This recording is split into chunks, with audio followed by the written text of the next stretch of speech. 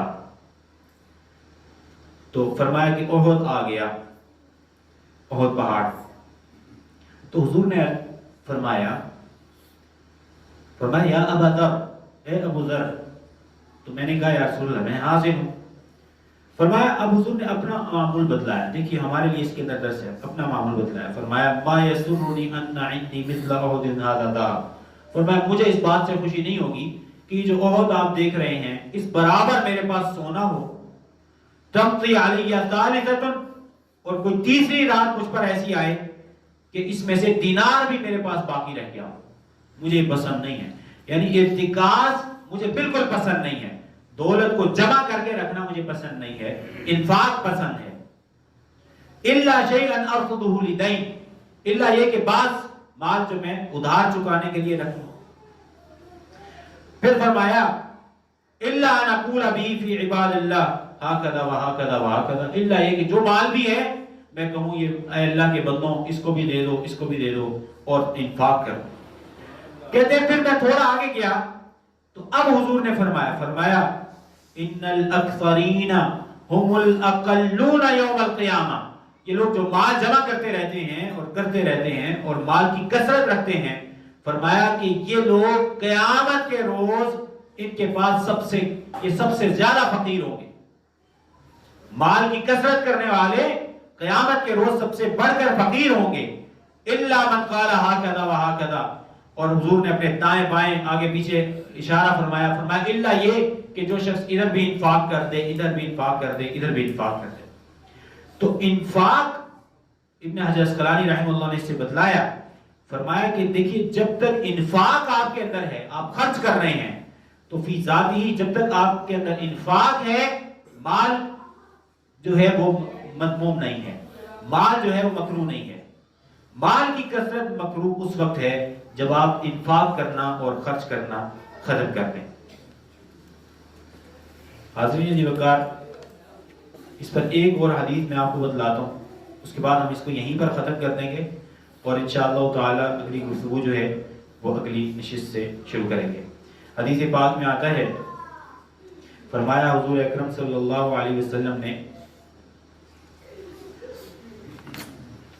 حضرت ابو ذر غفاری فرماتے ہیں کہ میں حضور اکرم صلی اللہ علیہ وسلم کعبۃ اللہ کے سائے میں آپ تشریف فرما تھے.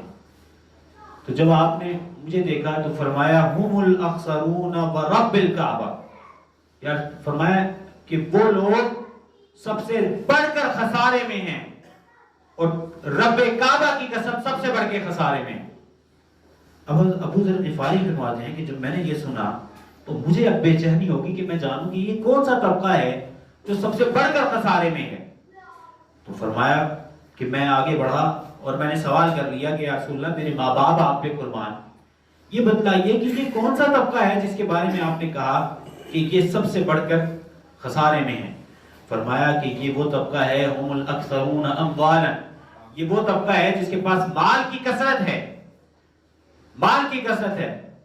الا ان میں سے وہ لوگ خسارے میں نہیں ہوں گے جو اس مال کو دائیں بائیں آگے پیچھے ہر خیر کے کام میں خرچ کرے. یہاں پہ بھی کسی کی ضرورت کر دے، کہیں کسی کی کفالت کر لے، کسی کے علم کی ذمہ داری، تعلیم کی ذمہ داری لے لے. تو فرمایا کہ یہ لوگ جو طبقہ ہے وہ بچیں گے، ورنہ جو مکثرین ہیں، کثرت مال رکھنے والے ہیں، فرمایا کہ خسارے میں ہیں. اور جب یہ فرما دیا کہ الا یہ کہ جو انفاق ساتھ کرے وہ خسارے میں نہیں ہے، ساتھ فرمایا وَقَلِيلٌ مَا، اور یہ لوگ بہت ہی کم ہیں. کم ہی ایسے لوگ ہیں کہ مال کی کثرت بھی ہو اور اس کی محبت نہ آئے، اور مال کی کثرت بھی ہو اور وہ انفاق کریں اور خرچ کریں. حاضرین ذوالوقار، اپنی گفتگو یہیں پر ہم اختتام کرتے ہیں. اس بات کو سمجھیے، ہم نے آج دو باتیں بتلائیں آپ سے عرض کی کہ اسلام میں جو انفاق کا تصور ہے وہ بہت جامع ہے، اور اس میں انفاق کی دو قسمیں ہیں.